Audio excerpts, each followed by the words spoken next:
इसमें लिखा है कि मेरा शरीर भले कहीं भी हो पर मैं तुम्हारे साथ हूँ ही हूँ। गुरु का शरीर कहीं भी हो, किसी भी शहर में हो, कहीं भी हो, दुनिया के किसी भी कोने में हो, लेकिन वो हमारे साथ है ही है। उसकी प्रेजेंस हमेशा आपको महसूस होगी। जो अगर आप समझते हो कि वो मेरा गुरु है तो आप उसकी प्रेजेंस को महसूस करोगे। तो वही बोला कि मेरा शरीर भले कहीं भी हो पर मैं तुम्हारे साथ हूँ ही हूँ। मैं चाहे कितना भी दूर हूँ मगर तेरे पास।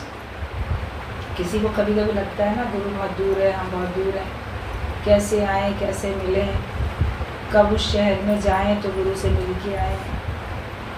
तो गुरु कितनी अच्छी बात बता देते हैं कि मैं चाहे कितनी भी दूर हूँ मगर तेरे पास हूँ।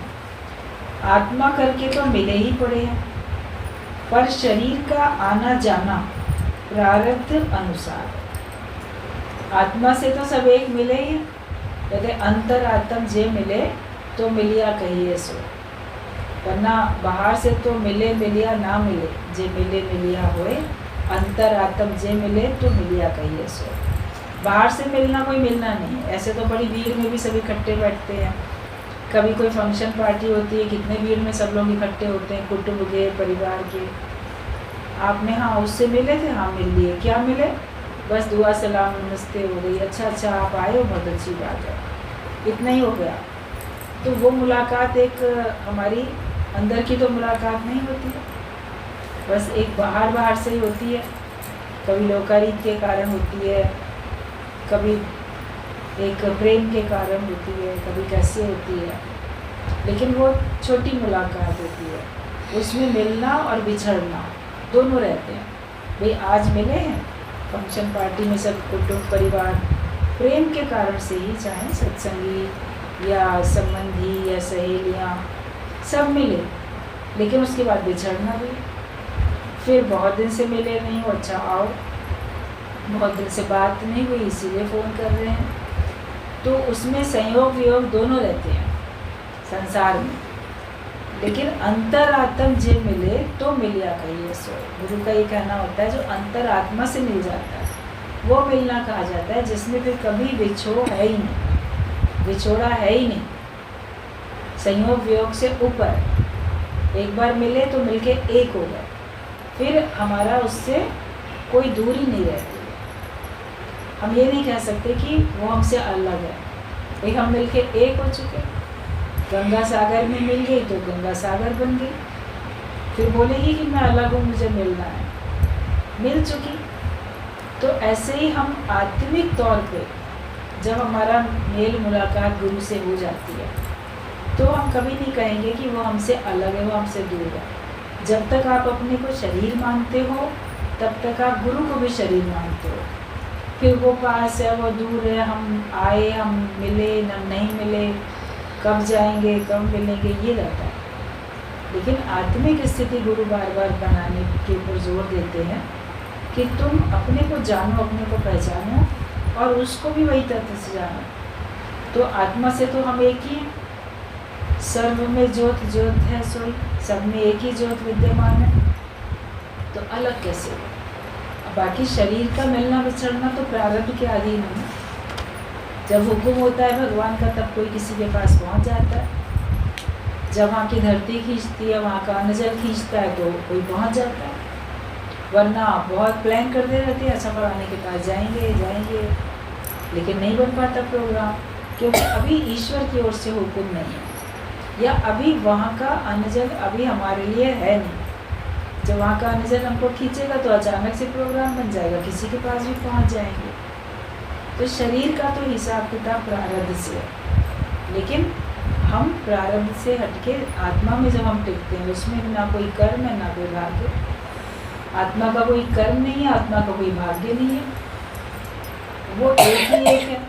उस एकता में जब हम आते हैं तो हमारे लिए वियोग फिर रहता ही नहीं है कि आत्मा करके तो मिले ही पड़े हैं पर शरीर का आना जाना प्रारब्ध अनुसार है।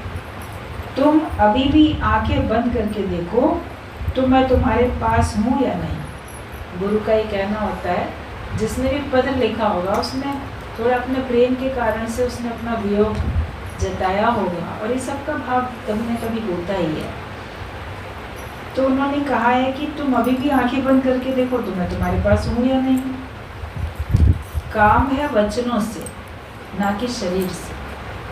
तुम्हारा काम, तुम सत्संग में आए हो तो तुम्हारा काम गुरु के वचनों से है ना, उसके शरीर से थोड़ी है। वचन तो तुमको मिल ही रहे, कहीं भी रहो आपको ज्ञान के वचन तो मिलते हैं। पहले ज़माने में पत्र का था एक बहुत साधन अच्छा, तो पत्रों के ज़रिए मुलाकात होती थी। फिर फ़ोन का प्रचलन हो गया, फ़ोन के ज़रिए मुलाकात होती थी। अभी देखो इंटरनेट का ज़माना है, अभी तो आमने सामने वैसे ही मुलाकात होती है। आप कितनी भी दूर रहो, आप आमने सामने प्रत्यक्ष मुलाकात होती है कि नहीं होती है। इस देश में रहो, दूसरे देश में रहो, आप कहीं भी रहो, लेकिन आप दूर नहीं हो। ना गुरु आपसे दूर है, ना आप उससे दूर हो, कोई भी दूर नहीं। तो कैसे भगवान आपके संग इतनी इतनी सब सहूलियतें करके दिखाता रहता है कि अब आपके अंदर में वियोग का नामो निशान रहना नहीं चाहिए। आँख बंद करके देखो तो वैसे भी भगवान ही भगवान है। तो काम है वचनों से, ना कि शरीर से। हमें काम किससे है? हमें ज्ञान के वचनों से ही तो काम है। हमको किसी के शरीर से काम नहीं है। शरीर से तो काम उतार के बैठो। आप देह में आते हो तो दूसरे को भी देह मानते हो। गुरु के पास भी हम उसके ज्ञान के कारण से आते हैं ना। ज्ञान के कारण से तो हमने उनको गुरु माना। अगर वो हमको ज्ञान न सुनाते होते तो हम उनको गुरु नहीं मान सकते थे। तो काम, और वैसे भी गुरु के वचनों ने ही हमारे काम में आना है। ज्ञान के वचन ही हमको उतारेंगे, वही हमको मुक्त करेंगे। तो तुम्हें काम है वचनों से, ना कि शरीर से। कोई भी यदि मेरे वचन आकर सुनाए तो समझो कि मैं ही उसके मुख से बोल रहा हूँ। गीता भगवान ने ये बात स्पष्ट कह दी कि कोई भी आके तुमको अगर सत्संग सुनाता है, ज्ञान के वचन तुमको बताता है, तुम्हारा हालचाल पूछता है, तो समझो कि उस रूप में मैं ही आया हूँ, मैं ही सुना रहा हूँ। ये नहीं बोलो कि अरे फलाना सत्संग सुना रहा था, गुरु ने तो सुनाया ही नहीं, या हमने गुरु को तो सुना ही नहीं। वचन तो वही है। जो वचन आपको सुनने को मिले तो आप उसमें वचनों में आदर, श्रद्धा, विश्वास सब रखो और उनको अपने जीवन में उतारो। बाकी प्रत्यक्ष रूप से गुरु से, शरीर से भेंट होनी, मुलाकात होनी, वो समय निश्चित करता है। भगवान का हुक्म होता है तब कोई पहुँचता भी रहता है। और आपका प्रेम जितना और बलवान होता है, जितना और आपकी तरफ पड़ती है, तो उतने में आप जो हो सारा कुछ बंधन काट के आप पहुँचते चले जाते हो। तो कोई भी आकर वचन सुनाए तो समझो कि मैं ही उसके मुख से बोल रही हूँ। हमारा मेलाप भी एक अजीब नमूने हुआ है, एक धोबी के जरिए, जिसमें बड़ा राज समाया पड़ा है। थोड़े दिनों में ही ऐसा हिलमिल गए जैसे पहले से ही एक दूसरे को पहचानते हैं। तो कभी किसी के ज़रिए, कभी किसी के ज़रिए किसी को सत्संग का पता मिल जाता है। तो जिसके लिए पत्र लिखा गया होगा वो अपने कपड़े जहाँ भी प्रेस करने को देती होगी, या धोबी घर में आता होगा धोने के लिए, फिर वो धोबी जानता होगा कहाँ सत्संग होता है, तो उसने बात करके बोला होगा वहाँ सत्संग होता है। तो किसके ज़रिए आपको संदेश मिल गया और आप पहुँच गए। तो वही गीता भगवान लिख रहे हैं कि हमारा मिलाप भी देखो कितने अजीब नमूने हुआ एक धोबी के ज़रिए। किसी धोबी ने तुमको बता दिया और तुम सत्संग में आने लगी, और थोड़े दिन में हम लोग कितने हिलमिल गए, कितना एक हो गए। तो भगवान कोई ना कोई रास्ता, कोई ना कोई मानव बना देता है। कभी किसी के ज़रिए किसी को संदेश मिलता है, कभी किसी के ज़रिए संदेश मिलता है। कभी राह चलते आप ही को दिख जाता है यहाँ सत्संग हो रहा है, चलो बैठ जाए। तो भगवान कैसे न कैसे करके आपको सत्संग से जोड़ता रहता है। तो ये है भी ये सत्य कि आदि से जो तुम हो सो मैं भी हूँ। तुझ में और मुझ में ज़रा भी आदि से ही जुदाई नहीं, मतलब बिल्कुल शुरुआत से ही जुदाई नहीं। हम पहले से ही एक हैं, लेकिन अपने को अलग हम समझ रहे हैं। गुरु की वाणी हमेशा हमें ब्रह्म में, आत्मा में टिकाने वाली होती है, इधर उधर उलझाने वाली नहीं होती है। कोई प्रश्न कहीं से भी करे, कोई अपने को देह मान के बात करे, अपने को देह मान के अपनी भावनाएं व्यक्त करे, लेकिन गुरु उसकी भावनाओं को सुनता भी है, समझता भी है, लेकिन जवाब क्या देता है? जवाब देखो देह का नहीं देता, जवाब वो आत्मा का देता है। आप बोलो कि हमारी भावनाएं ना ये समझ नहीं रहा है, समझ सब रहा है, उसको सब समझ है, लेकिन तुमको ऊंचा उठाने के लिए, तुमको एक नंबर ऊंचा उठाने के लिए, देह से उपराम करने के लिए वो इस तरह की बात बोलता है। गुरु भी या कभी कोई सत्संगी भी, मान लो कोई बात आपसे कहता है, तो उसको आपकी भावनाओं की कदर है, वो आपकी भावनाओं को समझता है, जानता है, लेकिन आप वहीं तक खड़े हो, देह में ही अटके हुए हो, वहीं तक खड़े हो, तो एक नंबर ऊंचा उठाने के लिए कोई ऐसी बात बोल देता है, कभी किसी रूप में, कभी किसी रूप में। हर रूप में भगवान ही हमें सुझाव करते हैं, और हर रूप में गुरु ही आके हमको सुझाव करता है कि हम अपनी सोच, अपनी समझ देह से उपराम करके अपनी वृत्ति ब्रह्माकार वृत्ति बनाएं, अपने को ब्रह्म में टिकाएं। यही हमारा सत्संग में आने का एक लक्ष्य है, उद्देश्य भी यही होना चाहिए, एम हमारा यही होना चाहिए, लक्ष्य हमारा यही होना चाहिए। Goal of life is peace of mind, not money. हमारा जो लक्ष्य है वो मन की शांति होना चाहिए, और मन की शांति तो हमको ज्ञान से ही मिलती है, बिना ज्ञान के मिलती भी नहीं। तो गुरु तो यही कहते हैं हमेशा कि ये सत्य है कि आदि से, मतलब बिल्कुल शुरुआत से, जो तुम हो सो मैं भी हूँ, तुझमें और मुझमें ज़रा भी आदि से भी कोई जुदाई नहीं है। मैं आत्मा हूँ, वो तुम और हर एक है, पर अज्ञान का पर्दा आने के कारण जीव अपने आप को भुला कर बैठा। देख, किसी को याद है और कोई भूला हुआ। भगवान कृष्ण ने भी अर्जुन को ये बात बोली है कि तेरे और मेरे अनेक जन्म हो चुके हैं, लेकिन मैं जानता हूँ तू नहीं जानता। मतलब भगवान युगे युगे धरती पे प्रकट होता आया है, और जो जीव है वो भी जन्म कर्मानुसार लेके आया है, लेकिन भगवान तो जानी जानहार है, उनको सब याद रहता है, लेकिन जीव को याद नहीं रहता कि मैं अभी कितने जन्म लेके आया था, कौन से जन्म में मैंने क्या किया था, ये किसी को भी याद नहीं रहता। तो ये अज्ञान का, माया का पर्दा होता है उसको। फिर गुरु के रूप में भगवान आता है और वो ज्ञान देके हमारे अज्ञान को दूर करता है। जैसे हम अंधेरे में पड़े थे, हमको रोशनी में लेके आता, और रोशनी में हमको सब कुछ साफ साफ दिखाई देता। अंधेरे में नहीं दिखेगी कोई चीज़, रोशनी में भी दिखेगी।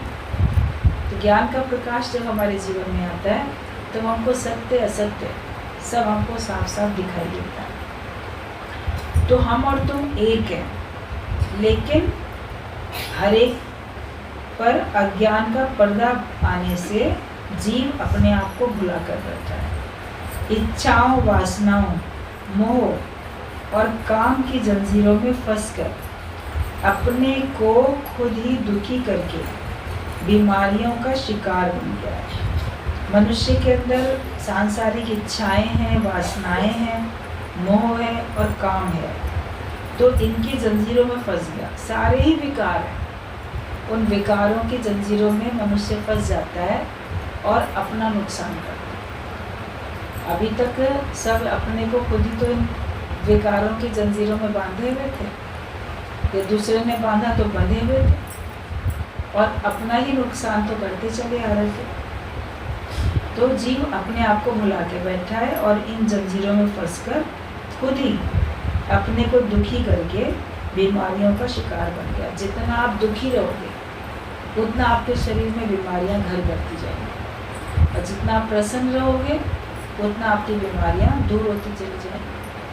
सत्संग में हमने प्रत्यक्ष कितने सारे ऐसे एग्जाम्पल देखे हैं जो पहले किसी को हार्ट की प्रॉब्लम थी, उसकी बाईपास सर्जरी डॉक्टर ने बता दी थी। किसी को ऐसे अल्सर था, उसका ऑपरेशन बता दिया था। किसी को और घुटनों की प्रॉब्लम थी कि उसका नी रिप्लेसमेंट बता दिया। आप सोचो, ऐसे ऐसी कि जिनके ऑपरेशन के बिना तो ठीक होना ही नहीं है, मगर ऐसे भी किसी न किसी के ज़रिए अगर सत्संग में आ गए और बहुत खुश रहने लगे, ज्ञान को पक्का कर लिया, वो अपने को बहुत खुश रखने लगे, ज्ञान से अपना जीवन बनाया। ट्रीटमेंट तो जो करते थे वो कर ही रहे थे, ऐसा नहीं कि ट्रीटमेंट नहीं होता था, लेकिन कर ही रहे थे। मगर फिर देखा गया कि हार्ट का डॉक्टर बोलता है कि अच्छा आपका अभी, उसने कहा कि मेरा अभी ऑपरेशन हम नहीं करा सकते, क्योंकि ऑपरेशन के लिए भी हमारे पास इतना व्यवस्था नहीं है पैसे की, हम बाद में करवाएंगे। तो डॉक्टर ने कहा करना तो अभी चाहिए वैसे, लेकिन चलो ठीक है, आप दवाई खाओ और जितनी जल्दी हो सके आप करा लो। लेकिन उसको ज्ञान की औषधि मिल गई, डॉक्टर की औषधि भी खा ही रही थी। और कुछ महीनों के बाद जब उसके पैसों का थोड़ा बंदोबस्त हो गया, तो फिर वो फिर पहुंची डॉक्टर के पास। ठीक है, दोबारा से सब एक्सरे ये वो सब दोबारा से होगा, सब अल्ट्रासाउंड क्या क्या सब होते हैं, टेस्ट तो दोबारा से होते हैं। तो डॉक्टर हैरान हो गया, कहता है कि अब तो आपके ब्लॉकेज जो थे वो ख़त्म ही हो गए, खुल गए हैं, अब बाईपास सर्जरी की तो ज़रूरत ही नहीं लग रही है। क्या कोई डॉक्टर आपने चेंज करा, क्या कोई दवाइयाँ चेंज करी? तो वो हंसने लगी, बोली कि नहीं, मैं तो सत्संग में जाने लगी। तो एक सत्संग, ये हमारे आँख के देखी बात है ये, कि वो उसका सब दूर हो गया, क्योंकि उसका घर दूर था काफ़ी। पैदल पैदल आए इस माले बिन्नी में, सत्संग में पैदल पैदल जाए, खुश रहे। और ये भी था कि अब हार्ट की प्रॉब्लम है, पता नहीं कितने दिन का ज़िंदगी है, खुश रहो, निष्कामी होके रहो, सत्संग का सुनो और सुनाओ। सबको ज्ञान बांट रही है गुरु के आदेश से, और सुन भी रही है और बहुत खुश रह रही है। देह को भुला ही दिया उसने बिल्कुल। तो उसका बाईपास सर्जरी से छुटकारा हो। ऐसे ही किसी का अल्सर, वो अंदर ही अंदर गुम हो गया, उसको भी ऑपरेट नहीं करना पड़ा, जो ट्यूमर हो जाता है तो वो भी गुम हो गया, भूल गया। जो नी रिप्लेसमेंट होना था किसी का, वो भी अब देखें तो पैर ठीक चलने लगे। वरना किसी को लगता है ना इसमें ये सूख गया, ऐसा हो गया, बदलना पड़ेगा, पैर टेढ़े हो गए, वैसा हो गया। लेकिन अगर टेढ़ा हुआ है, सूखा है, तो वापस भी तो हो जाता है। चलते रहते हैं और खुश रहते हैं। दादा भगवान बोलते थे पैदल और परहेज, दो चीज़ें अगर आप अपने जीवन में रखोगे तो अपनी बीमारियों को वश में कर सकते। और जितना अधिक हो सके आप वॉक करो। कहीं आसपास में जाना है तो आप पैदल ही चले जाओ। क्यों सवारी ढूंढते हो, क्यों ऐसे जाते हो? या आप सवेरे शाम वैसे ही खास जाके कहीं पार्क में कहीं ऐसे टहल के आओ। और परहेज बहुत ज़रूरी है। अनाप शनाप खा लेंगे, अपना भी रस होता है खाने पीने का, या कभी दूसरे के लिहाज में नो नहीं कर पाते तो खा लेते हैं। दोनों बातें होती हैं, अपना भी खाने का रस पड़ा है, या चलो इसको बुरा लगेगा खा लो, तो उसको ज़बान का टेस्ट है 2 मिनट का, मगर भोजन तो आपके शरीर में अंदर चला गया, वो तो बहुत देर तक रहेगा। और आपको अंदर में नुकसान अगर है उस चीज़ से, तो आपको नुकसान भुगतना नहीं पड़ेगा। एक बार गीता भगवान की बात चल रही थी, तो उन्होंने बताया कि कोई एक स्त्री थी, उसको बहुत चाट पकौड़े ये सब खूब खाने का शौक़, और बहुत मिर्च चटपटी चीज़ें खाने का खूब शौक़। जाए तो रेस्टोरेंट में जाए, कहीं जाए, चाट के ठेले पे जाए, या घर में भी ऊपर से खूब मिर्च मसाले और डाल डाल के खाती। तो उसका परिणाम क्या हुआ कि उसका शरीर अंदर से सब खराब हो गया। तो फिर एडमिट करना पड़ा, फिर ऑपरेशन वगैरह क्या कुछ। तो फिर रोए कि देखो मेरा इतना नुकसान है। तो उन्होंने कहा कि पहले से ही अगर अपने स्वाद इंद्रियों पर कंट्रोल कर लो तो आपको बीमार ना होना। तो अगर हम ज्ञान में रहते हैं और हम खुश रहते हैं, हम अपने को दुखी नहीं करते, जो होगा देखा जाएगा। जो भगवान ने रच दिया, जाहि विधि राखे राम ताहि विधि रही है। अगर वैसे सोच के कोई रहता है तो खुश रहता है, तो उसको बहुत सारी बीमारियों से छुटकारा मिल जाता है। तो यही बताया कि इच्छाओं, वासनाओं, मोह और काम की जंजीरों में फंसकर अपने को खुद ही दुखी करके बीमारियों का शिकार बन गया है जीव। जैसे मकड़ी अपना जाल बनाकर फिर खुद उसमें ही फंसकर शिकायत करती है, ऐसे मनुष्य भी अपने ही बनाए कल्पित इच्छाओं और ख्यालों में फंसकर अपने को दुखी कर रहा है। मनुष्य भी अपने को दुखी कर रहा है। मकड़ी अपना जाल बना के उसी में बैठ जाती है कि अब कोई मच्छर कोई यहाँ पे फंसेगा तो मैं उसे खाऊंगी, तो खुद भी तो फंसी बैठी है, कहीं और तो नहीं जा रही है तो उसी जाल में। तो जीव भी अपने ही बनाए हुए जाल में, माया जाल में बना के उसको और बैठा है, फिर दुखी हो रहा है। घर गृहस्थ बड़ा जंजाल है, ये तो बड़ा जी का जंजाल है। तो बनाया किसने? बनाया तो तुमने। तो फिर शिकवा शिकायत क्यों करते? बैठो तो छूट के बैठो, आप जब चाहो तब वहाँ से छोड़ के जा सकते। जैसे मृत्यु आएगी तो आप छोड़ के चले जाओगे। जब मृत्यु आएगी तो आपको कोई ये नहीं कहेगा कि बाद में आना तो मान जाएगा का, वो तो बोलेगा कि नहीं अभी चलना है, तो हमसे सब कुछ छुड़ा लेगा ना। तो पहले से ही छूट के बैठो कि मैं छूट के बैठा हूँ। ज्ञानी का यही काम होता है, वो निर्लेप न्यारा होके बैठता है, तो वो खुश रहता है और शिकायत नहीं करता। तो मनुष्य अपने ही बनाई कल्पित इच्छाओं और ख्यालों में फंसकर अपने को दुखी कर रहा है, नहीं तो दुख तो बना ही नहीं। एक ब्रह्मज्ञानी बोल सकता है कि दुख तो बना ही नहीं, वरना कोई बोलेगा दुख कैसे नहीं बना, दुनिया में इतने सारे दुख।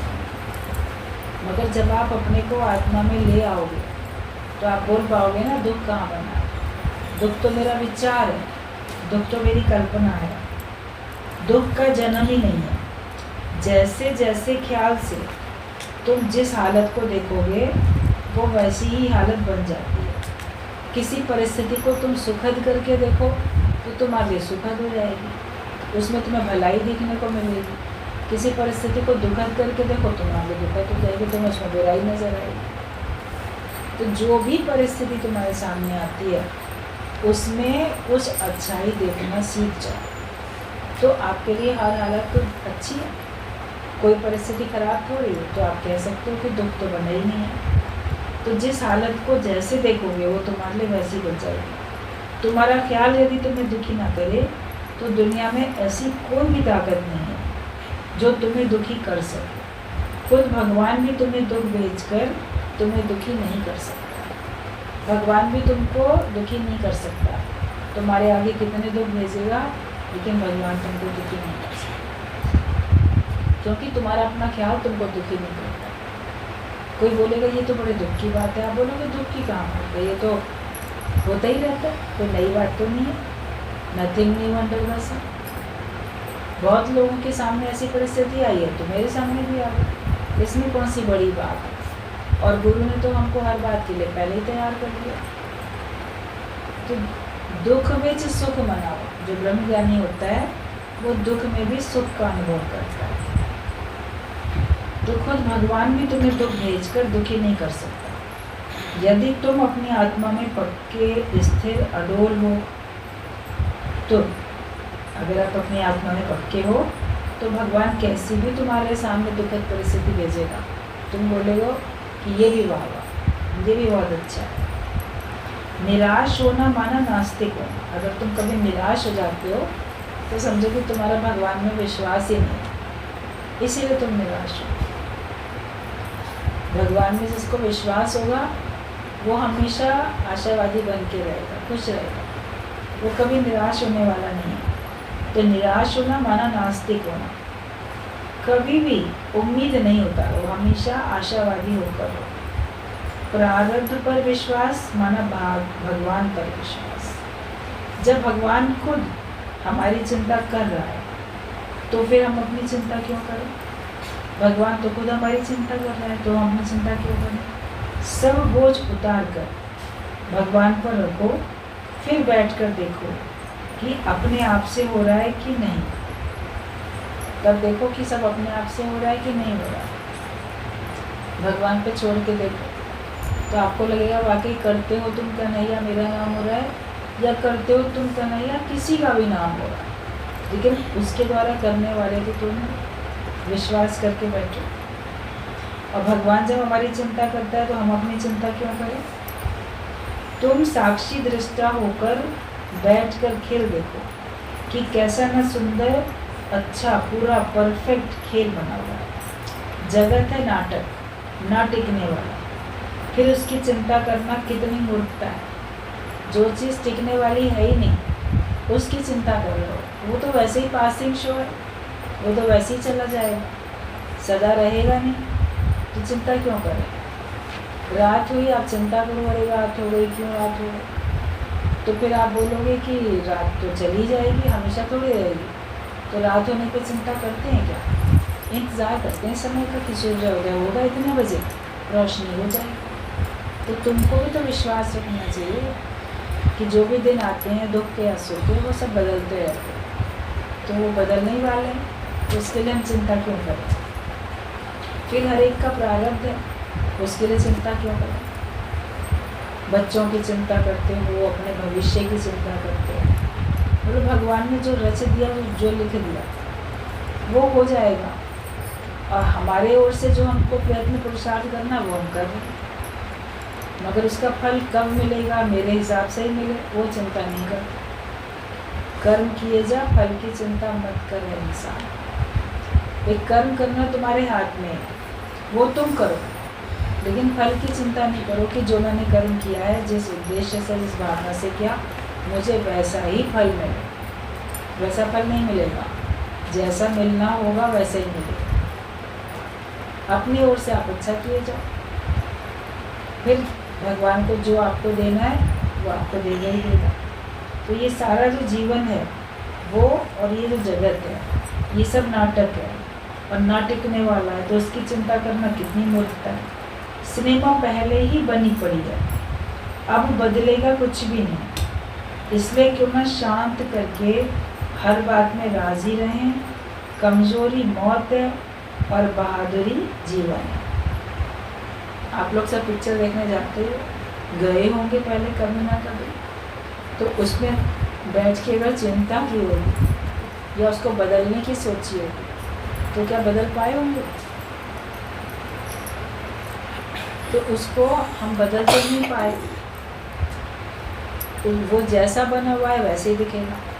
नासमझी में कई बार कहते हैं, अरे भगवान ऐसा हो जाए, इस समय आके फलाना ऐसा कर ले, ऐसा हो जाए, मन जैसा सोच रहा है। लेकिन जैसा स्टोरी राइटर ने लिख दिया, जैसा एक्टर ने एक्टिंग कर ली, वो तो पहले से ही बन गई, वो तो हमें बस देखनी है।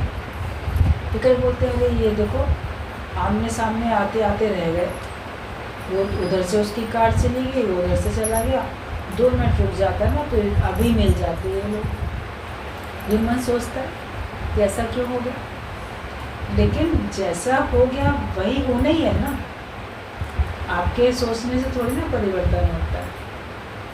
तो इसके लिए हमें संसार का खेल, अपने जीवन का खेल, दृष्टा साक्षी होके देखना। अपनी ओर से हमको मेहनत करनी है अपने जीवन को अच्छा बनाने के लिए, अपने जीवन को ऊंचा आत्मिक स्थिति में लाने के लिए। और बाकी शरीर का जो लेन देन हिसाब किताब है वैसा अपने आप को, उसमें हमको चिंता नहीं करनी है, उसमें हमको वाह वाह करना है, उसमें हमको खुश रहना है। और कमज़ोरी की ख्याल नहीं करो, कमज़ोरी के ख्याल तो मौत है। और बहादुरी से जियो, वही तुम्हारा फिर सच्चा जीवन है। गुरु हमारे अंदर की कमज़ोरी ख़त्म करके हमारे अंदर बहादुरी भर देता है, शक्तिदायक विचार देके हमको शक्तिशाली बना देता है। तो अपनी शक्ति को जानो, पहचानो और हमेशा शक्ति वाले बन के रहो, बहादुर बन के रहो, तो कोई समस्याएं तुमको दुखी कभी कर नहीं सकेगी।